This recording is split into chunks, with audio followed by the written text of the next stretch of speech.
In a crucial step towards fulfilling a commitment made by Kim Jong-un at the June 12 Singapore summit, new commercial satellite imagery of Sohae satellite launching station indicates that North Korea has begun dismantling key facilities. North Korea has started disassembling parts of its main satellite launch station that is believed to have played an important role in the development of Pyongyang's intercontinental ballistic missile program.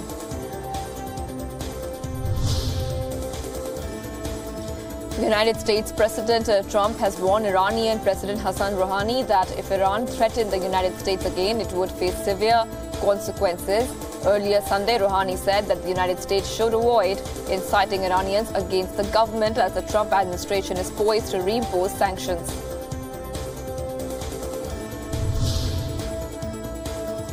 Iran's Foreign Minister Mohammad Javad Zarif hit back at threats from US President Donald Trump on Twitter, warning him to be cautious, mimicking Trump's Twitter threat directed at Iran's leader. Zarif tweeted, and I quote, "Unimpressed, we have been around for millennia and seen fall-off of empires, including our own, which lasted more than the life of some countries."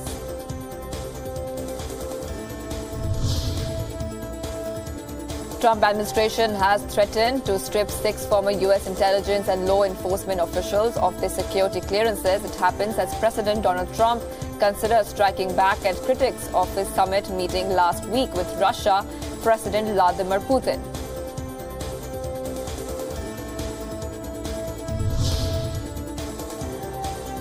U.S. President Donald Trump hosted the 2018 Made in America product showcase at the White House on Monday. Products from all 50 U.S. states were represented at the second annual showcase, ranging from products including bow ties from South Carolina, marshmallow moon pies from Tennessee, and the 535 fighter jet produced by Lockheed Martin in Maryland.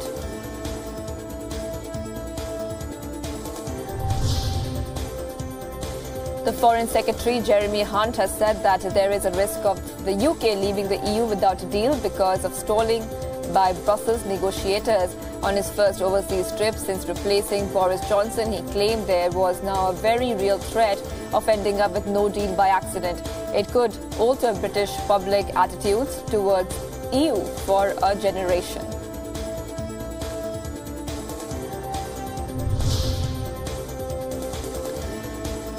The British police have arrested 3 men in London after a suspected acid attack on a 3-year-old boy in Worcester.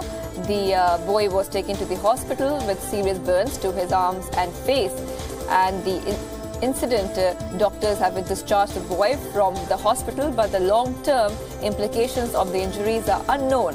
Britain has seen a steep rise in acid attacks recently.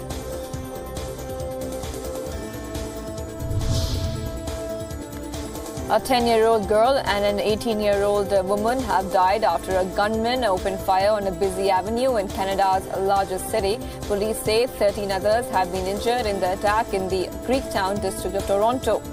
The suspect had an exchange of gunfire with police officers before being found dead nearby. The motive for the shooting is yet to be ascertained.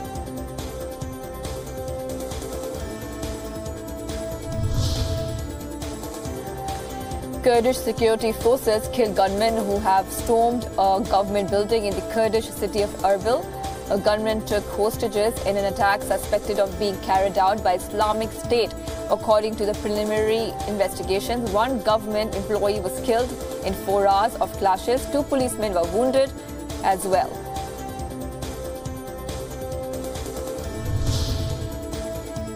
Nicaraguan President Daniel Ortega has dismissed the notion of early elections.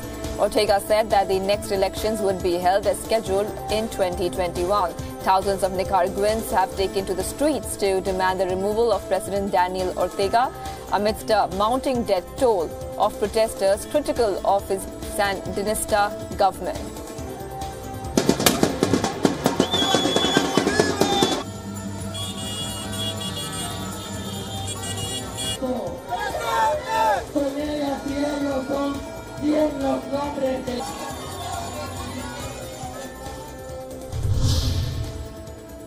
The Chilean civil authorities are investigating G36 accusations of sexual abuse against bishops, clerics and lay workers in the Roman Catholic Church.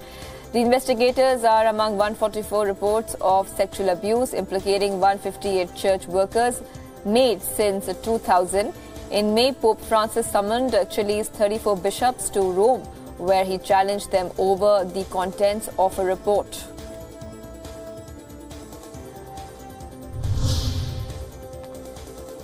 Mexico aims to close trade talks with the US and Canada by the end of August. Closure on talks regarding the North American Free Trade Agreement would allow incoming Mexican President Andrés Manuel López Obrador to focus on domestic issues when he takes office on December 1st. The United States is also exploring the possibility of imposing tariffs on auto imports.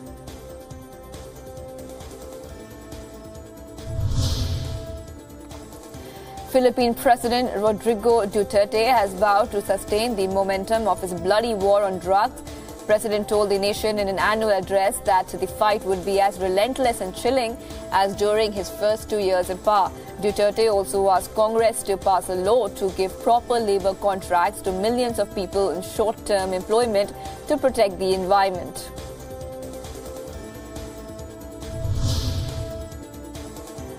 Several reports suggest that Ecuador would rescind the WikiLeaks founder's political asylum. Ecuador's President Lenin Moreno is in London this week to attend a global disability summit when newspapers suggested he could finalize agreement. The Ecuadorian government has said neither Moreno nor his delegation would address the Assange issue on his visit.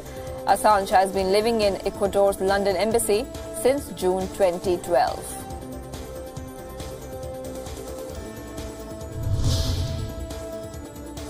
China has rejected the United States' accusation that it is manipulating its currency in the escalating trade tensions. China said the value of China's currency is driven by market forces. The U.S. threatened to impose additional tariffs on $500 billion worth of Chinese products and said that China is manipulating the currency.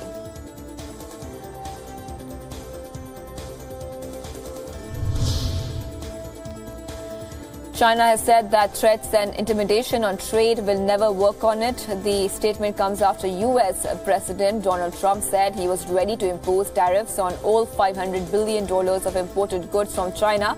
U.S. Treasury Secretary Steven Mnuchin had earlier said the United States was monitoring the recent weakness in China's yuan currency and would review whether it had been manipulated.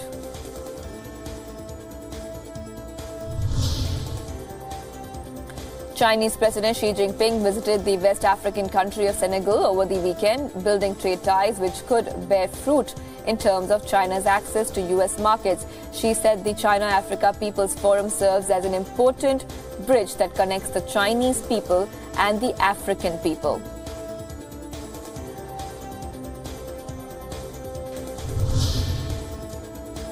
Indian Prime Minister Narendra Modi is on a 5-day visit to 3 nations of Africa to attend the BRICS summit. Modi addressed Indian diaspora on the first leg of tour in Rwanda, where he promised to open Indian embassy to improve connections with Indians. Modi has become the first Indian Prime Minister to visit the country. India also extended US $200 million lines of credit to Rwanda.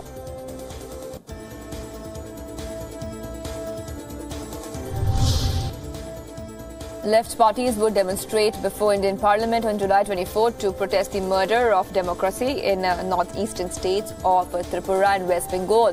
CPM General Secretary Sitaram Yechury said law and order is a state subject and the state government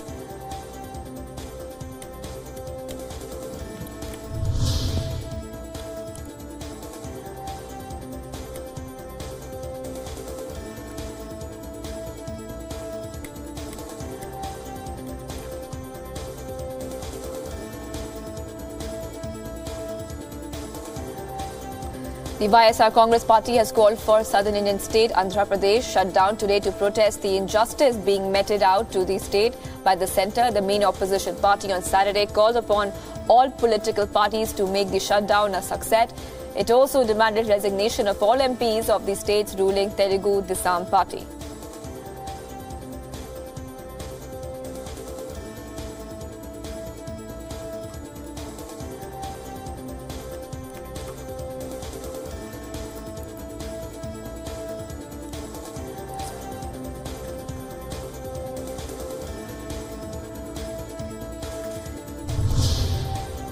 The government has decided to set up a high-level committee headed by the Union Home Secretary to formulate appropriate measures to deal with mob lynching incidents.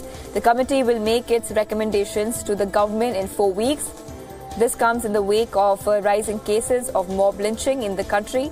Last week, a Muslim man from Rajasthan was beaten to death by a mob on suspicion of being a cow smuggler.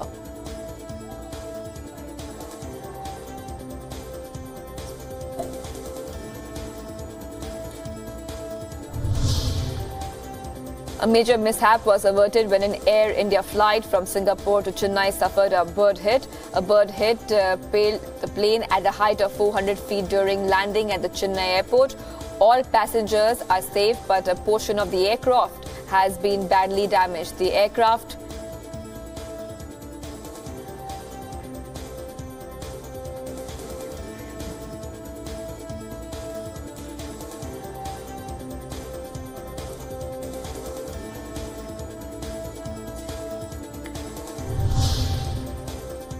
Campaigning for Pakistan's general elections has finally ended as the country goes to polls tomorrow. Parties held last-minute rallies ahead of the midnight deadline to woo voters. The three main contenders for prime ministerial are PTI chief Imran Khan, PMNL's Shehbaz Sharif and PPP leader Bilawal Zardari Bhutto.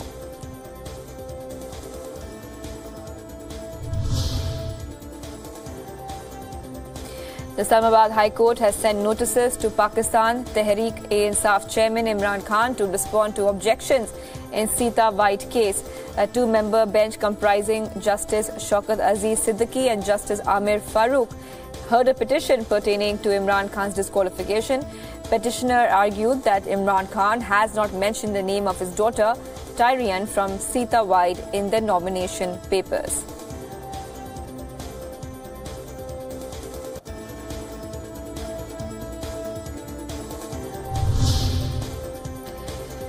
Israel has launched its newest US-backed air defense system, David SLING. It is in a precaution against rockets fired with the neighboring Syria, setting off sirens in northern Israeli communities. The incident came hours before Israeli Prime Minister Benjamin Netanyahu said he would host a previously unannounced visit by the foreign minister and armed forces chief of Russia, Syrian President Bashar al-Assad, big power backer.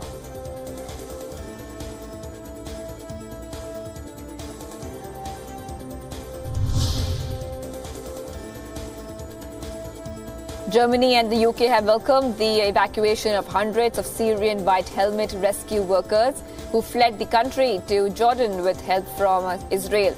The rescue workers and their families crossed out of Syria into the Israeli-occupied Golan Heights before arriving in Jordan. Israel said it had helped with the evacuation at the request of US President Donald Trump and other leaders, and there had been fears that the workers' lives were at risk.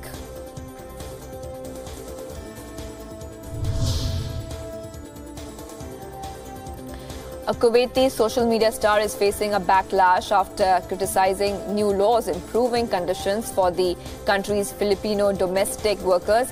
An Instagram star and makeup artist, Sandos Alcatan, with over 2.3 million followers, criticized new laws giving Filipino workers a day off per week and preventing employers from seizing their passports.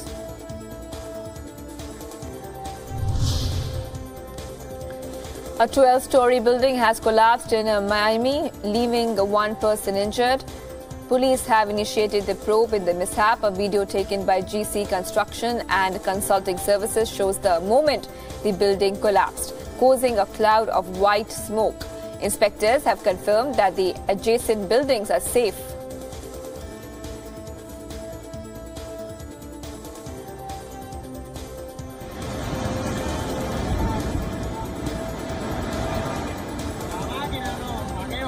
Ahí se fueron todos, para que sepan, todos los carros que había ahí parqueados se fueron de paso.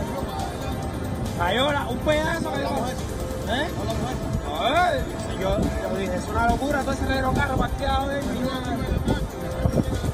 para mí no, cayó arriba del punto que estaba operado. Claro que cayó. Ay, mamá, sí. Dozens of people have died across Japan as the country continues to swelter under scorching summer temperatures. Over 40 people have died since July 9, with 11 dying on Saturday alone as temperatures remain around 38 degrees Celsius in central Tokyo on Monday. In parts of Japan which do not often experience high temperatures, air conditioning is less prevalent, meaning people do not have cool locations to go for relief.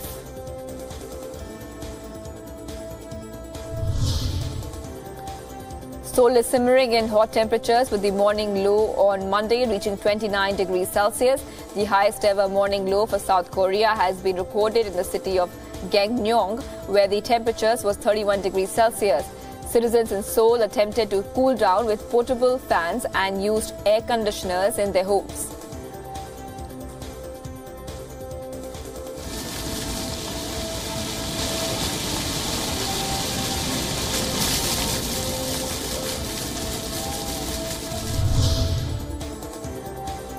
While many across China are coping with bursts of rain and flooding, central China's Henan province is in the midst of a searing heat wave. To cool themselves down and escape the summer heat, tens of thousands of tourists have been soaking up the fun at Fantaval. It is the largest water park in the provincial capital of Zhengzhou. As temperatures in central China reach record highs, more and more visitors are coming to take a dip at the popular park.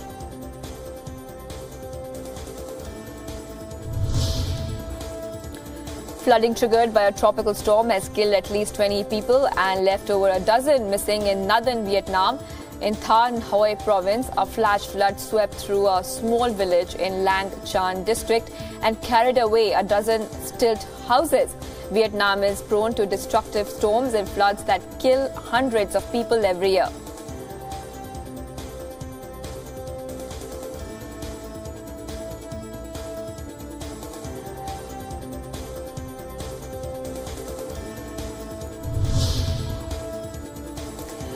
A strong hailstorm was battered several municipalities in the Barcelona metropolitan area of Spain. The affected cities included Sant Cugat and Sabadell.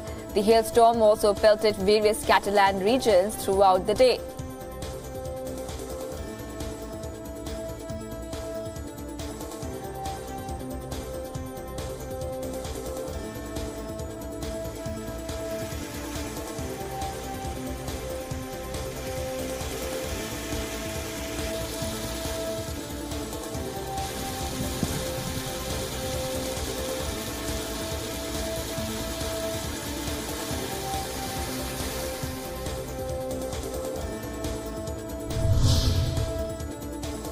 At least 20 people have died and over 100 injured as a wildfire swept through a small resort town in eastern Greece, with many victims trapped by flames as they fled.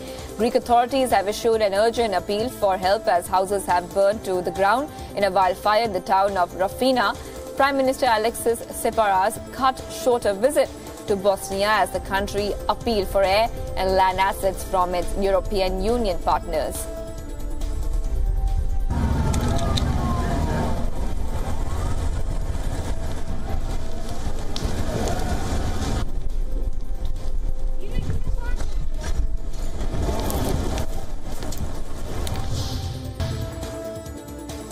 Moving to football now, the German Football Federation have rejected Mesut Ozil's claims of racism and disrespect by their officials. The 29-year-old playmaker, who has Turkish roots, announced his international retirement post the fallout of his meeting with Turkey President Erdogan and Germany's group stage exit at the 2018 World Cup in Russia. In a statement released on Monday, the German Football Federation, while denying Ozil's claims, admitted that it could have done more to protect the Arsenal star from abuse.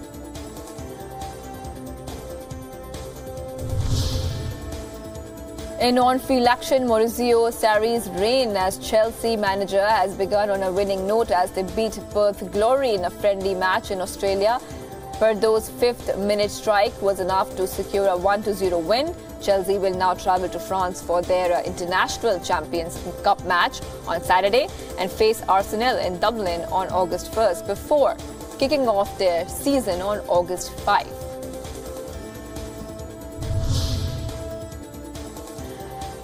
And earlier on Monday, Manchester United were held to a goalless draw by the San Jose Earthquakes in Santa Clara.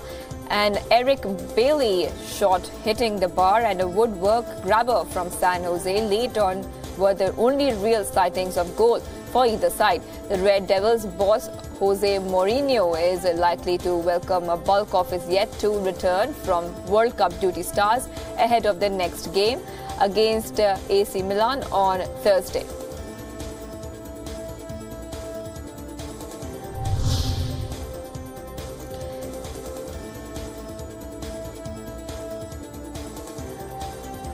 Wolverhampton Wanderers are set to sign Joao Moutinho from Monaco for a cut price fee of £5 million. The 31-year-old midfielder, who has featured 113 times for Portugal, is expected to join the newly promoted Premier League side on a 2-year contract. Moutinho will follow international teammate Rui Patricio in making the switch to Molineux in the ongoing transfer window.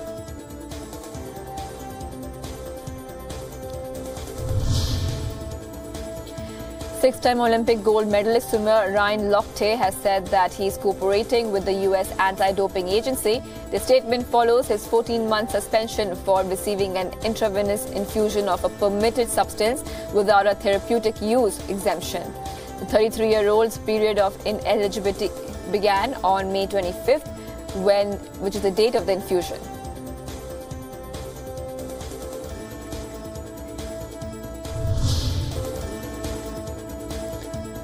Anupam Kher, who will portray former Indian Prime Minister Manmohan Singh in upcoming biopic The Accidental Prime Minister, shared a picture which shows actors playing Sonia Gandhi and Lalu Prasad Yadav. The picture also shows the actors portraying various other politicians.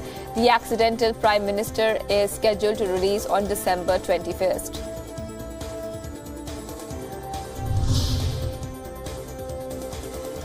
An opera based on rock band Pink Floyd's album The Wall has made its United States debut in Cincinnati.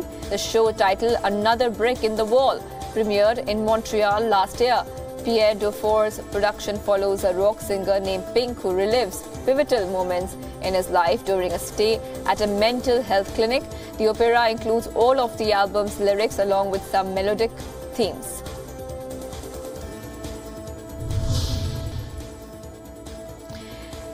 Indian actor-director Dhanush will be travelling to Melbourne, Australia for the premiere of his film, The Extraordinary Journey of Fakir, at Indian Film Festival of Melbourne. A film directed by Ken Scott is an Indo-French co-production which is based on the international bestseller by Romain Portololas, The Extraordinary Journey of the Fakir who got trapped in an IKEA wardrobe.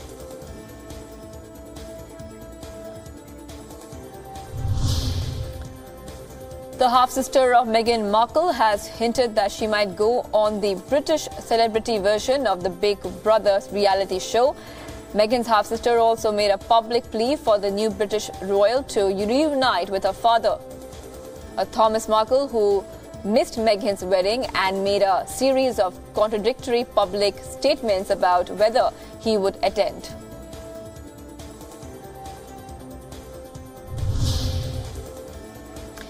361 golden retrievers filed a field in the Scottish Highlands at an event marking the 150th anniversary of the breed. A video shared on Instagram has captured the mass gathering in Tomich. The event was organized to celebrate the founding of the golden retriever breed by Lord Tweedmouth of the Guisachan state.